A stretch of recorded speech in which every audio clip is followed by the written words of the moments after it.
నమస్కారం ఘంటారావానికి స్వాగతం. ముందుగా ప్రధాన అంశాలు. శ్రీకాకుళం జిల్లాలో ఆగి ఉన్న లారీని ఢీకొన్న వ్యాను, 4 మృతి, మధ్యప్రదేశ్ వాసులుగా గుర్తింపు.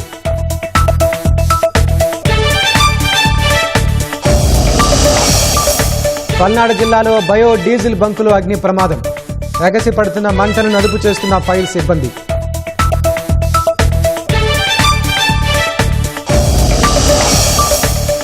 డిసెంబర్ కల్లా రోడ్లపై గొంతలు పూడ్చాలన్న ముఖ్యమంత్రి, నాణ్యతా ప్రమాణాల్లో రాజీ పడద్దని అధికారులకు ఆదేశం.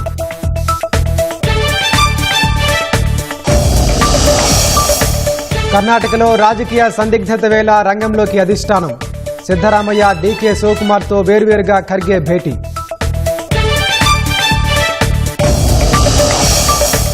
ఉగ్రవాదులు, డ్రగ్స్ మధ్య సంబంధాలకు అడ్డుకట్ట వేద్దామన్న ప్రధాని, G20 దేశాల వ్యవస్థను ఏర్పాటు చేసుకోవాలని ప్రతిపాదన.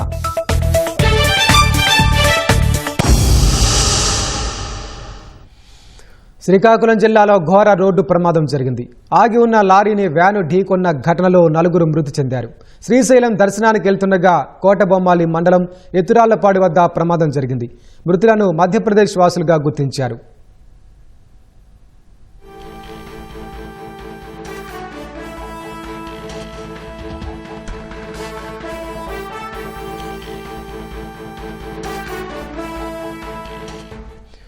ప్రమాదంపై తాజా సమాచారం మా ప్రతినిధి ఈశ్వర్ అడిగి తెలుసుకుందాం. ఈశ్వర్, చెప్పండి, ప్రమాదానికి సంబంధించి మీ దగ్గరున్న సమాచారం ఏంటి?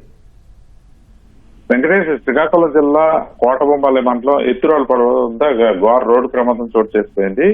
ఈ రోడ్డు ప్రమాదం తెల్లవారుజామున 3 గంటల సమయంలో చోటు చేసుకున్నట్లు పోలీసులు అయితే తెలిపారు. ఇందులో 10 మంది వ్యాన్ లో బయలుదేరుతుండగా అక్కడ ఆగి ఉన్న లారీని బలంగా ఢీకొనడంతో వ్యాన్ తాలూకా ముందు భాగం అంతా నుజ్జు అయింది. దీంతో అక్కడికక్కడే 4 మృతి చెందారు. వీళ్ళందరూ 60 ఏళ్ల పైబడిన వాళ్లే ఉన్నారు. మిగతా 6గురిలో ఒక డ్రైవర్ తో పాటు మరో 5గురు క్షతగాత్రులు. వీళ్ళందరినీ నర్సన్నపేట సామాజిక ఆసుపత్రికి తరలించి వైద్యం అందిస్తున్నారు. ప్రస్తుతం వీళ్ళ పరిస్థితి అయితే పెను ప్రమాదం అయితే లేకపోయింది. కాకపోతే ఈ 4 మధ్యప్రదేశ్ వాసులు కావడంతో వీళ్ళు కోటబొమ్మాల హాస్పిటల్ కి తరలించారు. వీళ్ళు ప్రస్తుతం మా మార్చురీలు ఉన్నారు. వీళ్ళ గ్రామాల్లో మా మధ్యప్రదేశ్ ఏ ప్రాంతానికి చెందిన వారు ఇదంతా పోలీసులు సేకరించే ప్రయత్నం చేస్తున్నారు. ఇప్పుడైతే వీళ్ళు మృతులు సింగ్ పవార్ 60 సంవత్సరాలు, విజయ్ సింగ్ తోమార్ 65 సంవత్సరాలు, కసాల్ సింగ్ 62 సంవత్సరాలు, సంతోషి బాయ్ 62 సంవత్సరాలు. వీళ్ళేంటంటే శ్రీశైలం దర్శనంకు వెళ్దామని మధ్యప్రదేశ్ నుంచి వస్తుండగా ఈ శ్రీకాకుళం జిల్లాలో తెల్లవారుజామున ఇది ఘోర రోడ్డు ప్రమాదం జరిగింది. ఈ డ్రైవరు కొంత కునుకుపాటుకు గురవడంతో ఈ ప్రమాదం చోటు చేసుకున్నట్లు అక్కడ స్థానిక వాళ్ళు చెప్తున్నారు. పరిస్థితి నెలకొంది. వెంకటేష్, ధన్యవాదాలు ఈశ్వర్.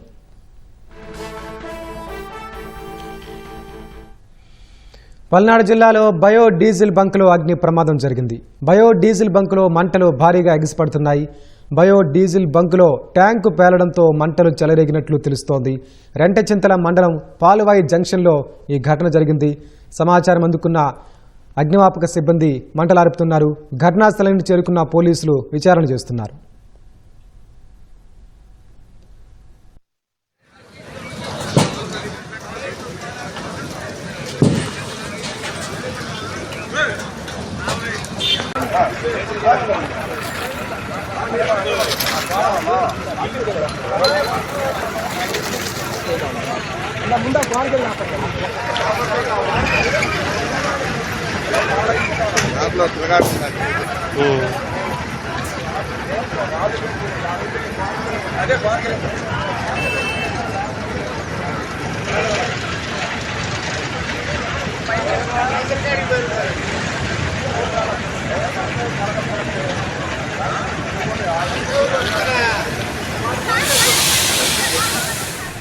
పల్నాడు జిల్లాలో బయో డీజిల్ బంకులో అగ్ని ప్రమాదం జరిగింది. బయో డీజిల్ బంకులో మంటలు భారీగా ఎగిసిపడుతున్నాయి. బయో డీజిల్ బంకులో ట్యాంకు పేలడంతో మంటలు చెలరేగినట్లు తెలుస్తోంది. రెంటచింతల మండలం పాలువాయి జంక్షన్లో ఈ ఘటన జరిగింది. సమాచారం అందుకున్న అగ్నిమాపక సిబ్బంది మంటలార్పుతున్నారు. ఘటనా స్థలానికి చేరుకున్న పోలీసులు విచారణ చేస్తున్నారు.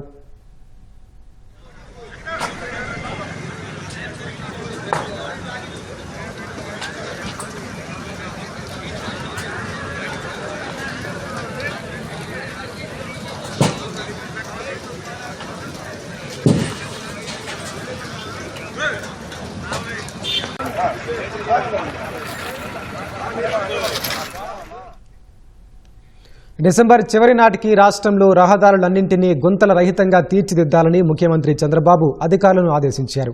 రహదారుల అభివృద్ధి, మరమ్మతుల పనులను ప్రత్యక్షంగా తనిఖీ చేయాలని నిర్దేశించారు. రహదారుల మరమ్మతు పనుల నాణ్యత ప్రమాణాల విషయంలో రాజీ పడొద్దని, అత్యుత్తమంగా ఉండేలా చూడాలని స్పష్టం చేశారు. ఇప్పటికీ పనులు ప్రారంభించిన కాంట్రాక్టర్లపై తగిన చర్యలు చేపట్టాలని ఆదేశించారు. ముఖ్యమంత్రి చంద్రబాబు రాష్ట్రంలో రహదారుల అభివృద్ది పనుల స్థితిగతులపై రోడ్లు, భవనాల శాఖ మంత్రి బీసీ జనార్దన్ రెడ్డి, ఆ శాఖ ప్రత్యేక ముఖ్య కార్యదర్శి ఎంటీ కృష్ణబాబు ఉన్నతాధికారులతో టెలికాన్ఫరెన్స్ ద్వారా సమీక్ష నిర్వహించారు. రహదారుల అభివృద్దిలో అత్యున్నత సాంకేతిక, వినూత్న మెటీరియల్ను ఉపయోగించే విధానాలు అందిపుచ్చుకోవాలని సూచించారు. కూటమి సర్కార్ అధికారంలోకొచ్చాక రహదారుల ప్రాధాన్యత గుర్తించి వాటికి తగిన విధంగా నిధులు కేటాయించామని గుర్తు చేశారు. గత ఏడాది మిషన్ పాత్ హోల్ ఫ్రీలో భాగంగా 861 కోట్లతో రోడ్లను గుంతల రహితంగా తీర్చిదిద్దామని స్పష్టం చేశారు. గత వైసీపీ హయాంలో 5 ఏళ్లలో కనీసం రెన్యువల్ కూడా చేపట్టకపోవడం, రహదారుల్ని పూర్తిగా నిర్లక్ష్యం వహించడం వల్ల మరింత అధ్వాన్నంగా మారాయని మండిపడ్డారు. ఈ ఏడాది రోడ్ల నిర్వహణ, ఇంప్రూవ్మెంట్ కోసం 2500 కోట్లతో పనులు చేపట్టేందుకు ఇప్పటికే పరిపాలన అనుమతులు ఇచ్చామన్నారు. 400 కోట్లు నాబార్డ్ నిధులతో 1250 కిలోమీటర్లు జిల్లా ప్రధాన రహదారుల అభివృద్ది కోసం 191 పనులు మంజూరు చేశామని తెలిపారు. ఈ పనులన్నీ ఇప్పటికే టెండర్లు పిలిచి గుత్తేదారులకు అప్పగించామన్నారు. 600 కోట్లు మూలధన వ్యయం కింద 227 పనులు మంజూరు చేశామని చెప్పారు. 1450 కిలోమీటర్ల మేర రోడ్ల అభివృద్దికి గుత్తేదారులను గుర్తించి పనులు అప్పగించామన్నారు.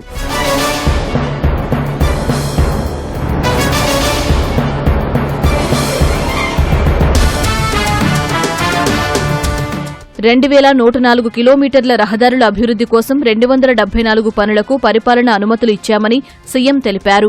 1000 కోట్లతో ఆయా పనులకు టెండర్లు పిలిచామన్నారు. డిసెంబర్ మొదటి వారంలో గుత్తేదారులు గుర్తించి ఈ పనులన్నింటినీ మొదలుపెట్టేందుకు ప్రణాళికలు సిద్ధం చేసినట్లు వెల్లడించారు.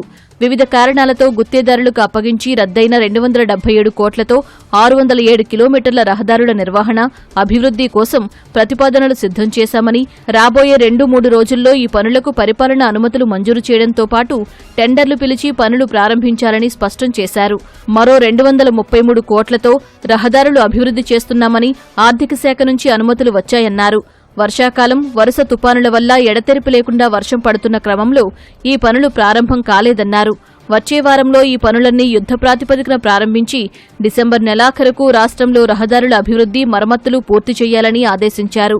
9101 కిలోమీటర్లు అత్యవసర మరమ్మతుల కోసం 500 కోట్లతో ఆర్థిక శాఖకు ప్రతిపాదనలు సమర్పించామని సీఎం తెలిపారు. మోంతా వల్ల దెబ్బతిన్న 4794 కిలోమీటర్లను మరమ్మత్తు చేయడం కోసం వినియోగించాలని నిర్దేశించారు.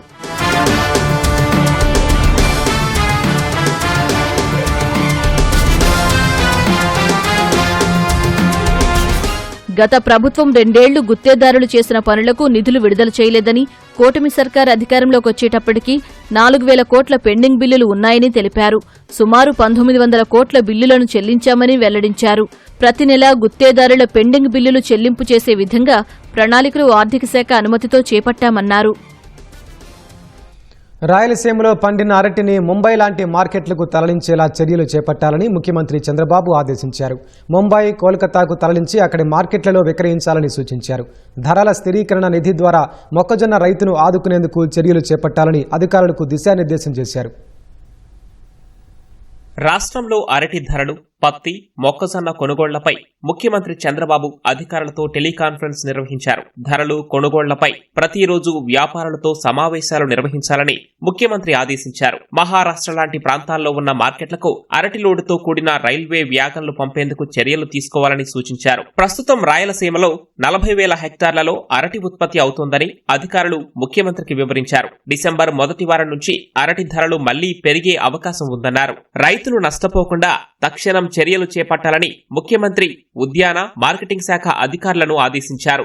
రాయలసీమలో పండిన అరటిని రవాణా చేసేందుకు ఓ ఏజెన్సీ ముందుకు వచ్చిందని అధికారులు ముఖ్యమంత్రికి వివరించారు. ఎప్పటికప్పుడు అరటిని రవాణా చేసేందుకు ప్రణాళికను రూపొందించుకోవాలని ఆదేశించారు. పత్తి కొనుగోళ్లకు సంబంధించి రైతులకు ఎలాంటి ఇబ్బందులు తలెత్తినా సహించేది లేదని సీఎం స్పష్టం చేశారు. మొక్కజొన్న రైతులను ఆదుకునేందుకు చర్యలు చేపట్టాలని చంద్రబాబు ఆదేశాలిచ్చారు. మొక్కజొన్న మద్దతు ధర కంటే తక్కువ రేటు పలుకుతున్నందున వ్యత్యాసాన్ని ధరల స్థిరీకరణ నిధి ద్వారా చెల్లించే అంశాన్ని పరిశీలించాలని సీఎం ఆదేశాలు జారీ చేశారు. ఈసారి 1.42 లక్షల హెక్టార్లలో మొక్కజొన్న సాగయిందని, 8.18 లక్షల మెట్రిక్ టన్నుల ఉత్పత్తి వచ్చే అవకాశముందని అధికారులు తెలిపారు. 2.04 లక్షల మెట్రిక్ టన్నుల మొక్కజొన్నను మార్కెఫెడ్ ద్వారా కొనుగోలు చేయాలని సీఎం సూచించారు. ఏజెన్సీల ద్వారా కొనుగోలు చేయించేందుకు ప్రయోగాత్మకంగా కొనుగోలు చేపట్టాలని పేర్కొన్నారు. కొనుగోళ్లకు సమస్య ఎదురైనప్పుడు దానిని ఆచరించేందుకు అవకాశం ఉంటుందని అన్నారు. పత్తి కొనుగోలు కేంద్రాలను ప్రతిరోజు తనిఖీ చేయాలని మార్కెటింగ్ శాఖ అధికారులను ఆదేశించారు. ఎప్పటికప్పుడు రైతులతో మాట్లాడి సమస్యలను పరిష్కరించాలని సూచించారు. రంగు మారిన, తడిచిన పత్తిని కూడా కొనుగోలు చేసేలా చూడాలని సీఎం స్పష్టం చేశారు. రాష్ట్రంలో 2-3 రోజుల్లో వర్షాలు కురిసే అవకాశం ఉన్నందున పత్తి కొనుగోళ్లు వేగవంతం చేయాల్సిందిగా చంద్రబాబు సూచించారు. Cotton corporation of India slot booking సమస్యను పరిష్కరించిందని అధికారులు ముఖ్యమంత్రి దృష్టికి తెచ్చారు. సమీపంలోని జిన్నింగ్ మిల్లులకే పత్తిని రవాణా చేసేలా చర్యలు చేపట్టాలని ముఖ్యమంత్రి తెలిపారు. తేమ శాతం వంటి సీసీఐ నిబంధనల కారణంగా పత్తి రైతులు నష్టపోకుండా చూడాలని ముఖ్యమంత్రి స్పష్టం చేశారు. నకిలీ మద్యం కేసులో మరో కీలక కోణం వెలుగు చూసింది. జోగి సోదరులతో అద్దేపల్లి బ్రదర్స్కున్న ఆర్థిక బంధం బట్టబయలైంది. వ్యాపారానికి ఇబ్బంది లేకుండా చూసుకునేందుకు జోగి బ్రదర్స్కు ముడుపులిచ్చినట్లు జనార్దన్ రావు విచారణలో అంగీకరించారు. జనార్దన్ రావు, జోగి రమేష్ సోదరుడు రాము మధ్య పెద్ద ఎత్తున ఫోన్ కాల్స్ను అధికారులు గుర్తించారు.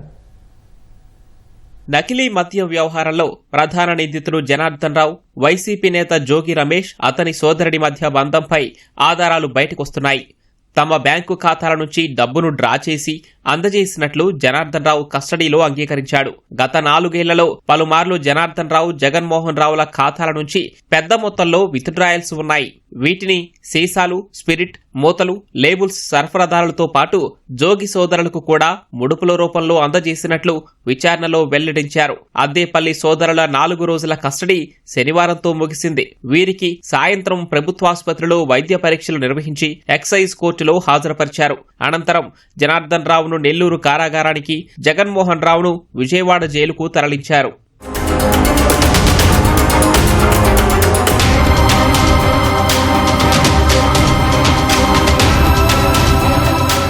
2021 నుంచి 2025 వరకు అద్దేపల్లి సోదరుల బ్యాంక్ స్టేట్మెంట్లను సిట్, ఎక్సైజ్ అధికారులు వడపోశారు. నగదు విత్డ్రాయల్స్ వివరాలను క్షుణ్ణంగా పరిశీలించారు. ఏ అవసరాలకు నగదు తీశారనేది ప్రశ్నించారు. అక్రమ మద్యం, నకిలీ మద్యం వ్యాపారానికి ఇబ్బంది లేకుండా చూసుకునేందుకే తరచూ జోగి సోదరులకు ముడుపులను నగదు రూపంలో అందజేసినట్లు వారు ఒప్పుకున్నారు. జోగి సోదరుల బ్యాంకు స్టేట్మెంట్లను పరిశీలించిన పోలీసులు పలు అనుమానాస్పద లావాదేవీలు ఉన్నట్లు గుర్తించినట్లు తెలిసింది. జోగి రమేష్ సోదరుడు రాముతో జనార్దన్ రావు తరచూ ఫోన్లో మాట్లాడినట్లు సిడిఆర్ విశ్లేషణలో బయటపడింది. ఇద్దరి కాల్ డేటాను పరిశీలిస్తే పెద్ద సంఖ్యలో కాల్స్ కనిపించాయి. దీన్ని బట్టి నకిలీ మద్యం తయారీ కుట్రలో వైసీపీ నేత ప్రమేయం ఉందని సిట్ భావిస్తోంది. సెప్టెంబర్ ముందు వరకు పలు దఫాలు రెగ్యులర్ కాల్స్లో మాట్లాడుకున్నట్లు గుర్తించారు.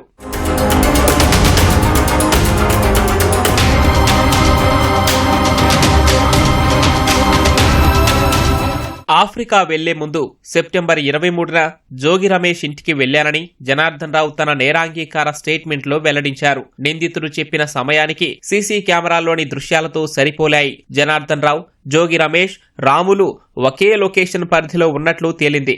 జోగి రమేష్ ఇంటి వద్ద ఉన్న సీసీ కెమెరాల డీవీఆర్ ను ఆయన అరెస్టు సమయంలో స్వాధీనం చేసుకున్నారు. దీని పాస్వర్డ్ ను చెప్పకపోవడంతో తెరవలేకపోయారు. జోగి సోదరులను కస్టడీకి తీసుకున్నప్పుడు తెరవాలని భావిస్తున్నారు. వైసీపీ హయాంలో 2019 నుంచి 2024 మధ్య 20 కోట్ల శ్రీ వెంకటేశ్వర స్వామి లడ్డూలను కల్తీ నెయ్యితోనే తయారు చేశారని సిట్ విచారణలో తేలింది. మొత్తం 48.76 కోట్ల లడ్డూలను తయారు చేయగా అందులో దాదాపు 40% palm oil, palm kernel oil, ఇతర రసాయనాలతో తయారు చేశారని నిర్ధారణ అయింది. వైసీపీ ప్రభుత్వంలోని తితిదే ధర్మకర్తల మండలి కల్తీ నెయ్యి సరఫరాకు ఉత్తరాఖండ్కు చెందిన బోలేబాబా డైరీ, తమిళనాడు దిండిగల్లోని ఏఆర్ డైరీ, తిరుపతి జిల్లా పునపాకలోని వైష్ణవి డైరీ, ఉత్తరప్రదేశ్కు చెందిన మాల్గంగ డైరీలకు 250 కోట్లు చెల్లించింది. ఈ డైరీల నుంచి మొత్తం 1.61 కోట్ల కిలోల నెయ్యి కొనుగోలు చేయగా అందులో 68 లక్షల కిలోలు కల్తీనే. శ్రీవారి ఆలయంలో రోజు 3.5 నుంచి 4 లక్షల లడ్డూలు తయారు చేస్తారు. ఇందుకోసం 12 నుంచి 13 వేల కిలోల నెయ్యి వినియోగిస్తారు. వైసీపీ హయాంలో 5 ఏళ్లలో లడ్డూల తయారీకి రోజు 40% కల్తీ నెయ్యినే వినియోగించారు. విశాఖలో జరిగిన సిఐఐ సమ్మేళనం తర్వాత ప్రపంచం ఏపీ వైపు చూస్తోందని మంత్రి కొండపల్లి శ్రీనివాస్ అన్నారు. అన్ని విధాలా రాష్ట్రం అభివృద్ధి చెందుతుంటే వైసీపీ నేతలు మాత్రం ఇష్టానుసారంగా మాట్లాడుతున్నారని మంత్రి ఆగ్రహం వ్యక్తం చేశారు. విశాఖ ఉక్కు పరిశ్రమపై వైసీపీ దుష్ప్రచారాన్ని ఖండిస్తున్నామని వ్యాఖ్యానించారు. 5 ఏళ్ల పాలనలో వైసీపీ నేతలు విశాఖ ఉక్కు పరిశ్రమ కోసం ఏం చేశారో చెప్పాలని మంత్రి ప్రశ్నించారు. కూటమి ప్రభుత్వం అధికారంలోకి వచ్చిన వెంటనే స్టీల్ ప్లాంట్ కోసం కేంద్రం నుంచి 11,440 కోట్ల రూపాయల ప్రత్యేక నిధులు తీసుకొచ్చిన విషయాన్ని గుర్తు చేశారు.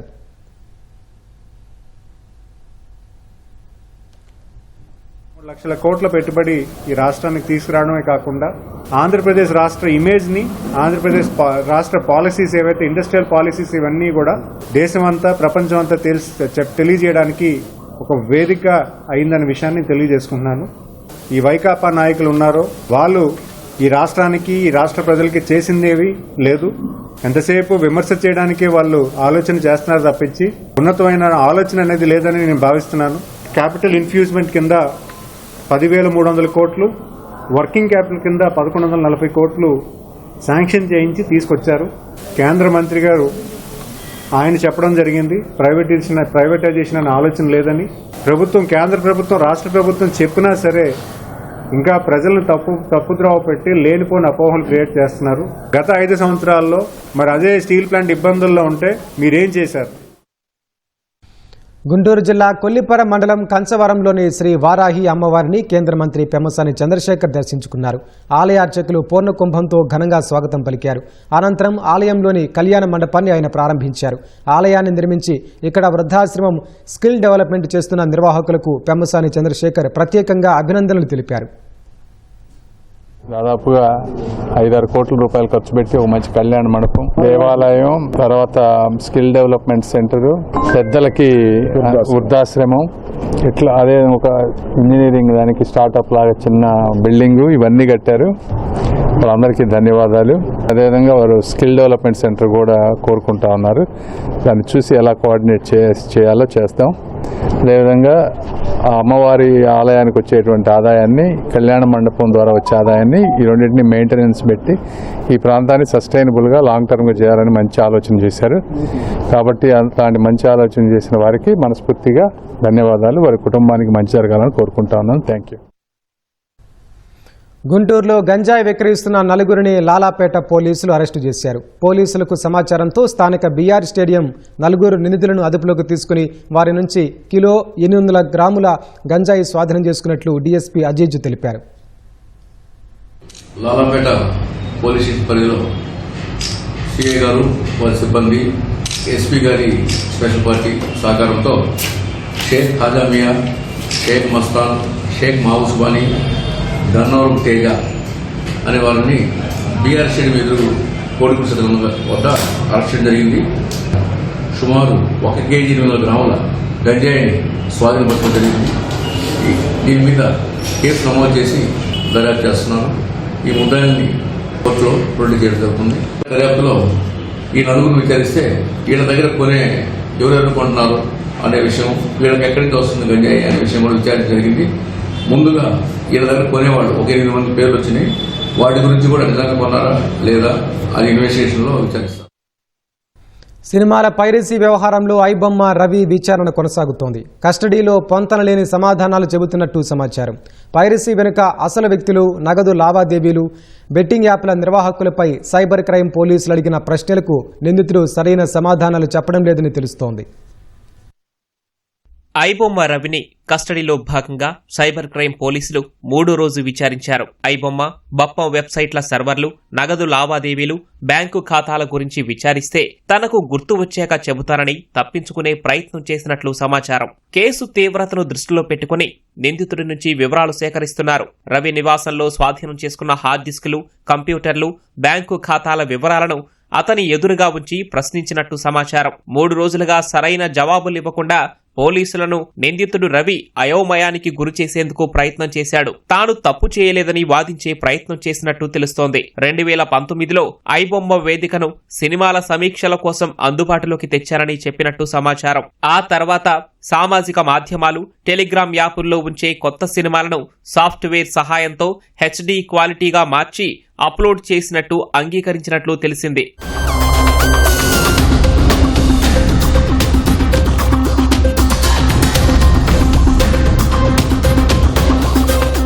డబ్బే లోకం, విలాసమే జీవితంగా గడపాలని ఐబొమ్మ రవి భావించాడని పోలీసులు గుర్తించారు. బంధుత్వాలతో సమయం వృధా అంటూ ఎవరితో తనకు సంబంధాలు లేవంటూ బదులివ్వడంతో పోలీసులు ఆశ్చర్యపోయినట్లు సమాచారం. రవి ప్రవర్తనతో విసిగిపోయి విడిపోయినట్లు అమెరికాలో ఉన్న అతని భార్య పోలీసులు ఫోన్ చేసిన సమయంలో చెప్పినట్టు తెలిసింది. విశాఖపట్నంలో ఒంటరిగా ఉంటున్న తండ్రితో కూడా సరైన సంబంధాలు లేవని, హైదరాబాద్ వచ్చినప్పుడు ఫోన్ చేసి పలకరించేవాడని పోలీసులు గుర్తించారు. బెట్టింగ్ యాప్ల నిర్వాహకుల నుంచి వచ్చే సొమ్ములో భారీగా కమిషన్ ఇచ్చి ఏజెంట్లను తయారు చేసుకున్నారు. ఐబొమ్మ నుంచి ఆర్డర్ వస్తే ₹1,00,000 గ్యారంటీ అనేంత పాపులారిటీ సంపాదించినట్లు పోలీసులు గుర్తించారు. సాంకేతిక నిపుణుల సహాయంతో నిందితుడి పెన్ డ్రైవ్, హార్డ్ డిస్కుల్లో సమాచారం సేకరించాలని పోలీసులు భావిస్తున్నారు.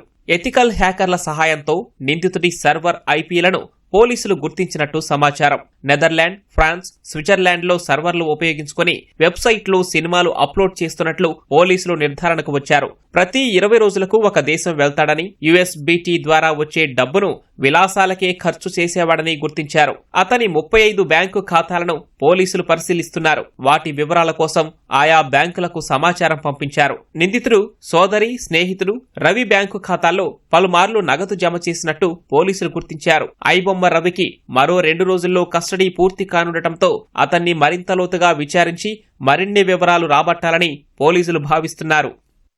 కర్ణాటకలో అధికార కాంగ్రెస్లో మొదలైన రాజకీయ సందిగ్ధత కొనసాగుతోంది. సీఎం సిద్ధరామయ్య, ఉప ముఖ్యమంత్రి డీకే శివకుమార్ మధ్య అధికార పంపిణీ కోసం కొనసాగుతున్న సమరానికి ముగింపు పలికేందుకు జాతీయ అధ్యక్షుడు మల్లికార్జున ఖర్గే రంగంలోకి దిగారు. బెంగళూరులో గత రాత్రి ఇరువురు నేతలతో వేర్వేరుగా భేటీ అయ్యారు.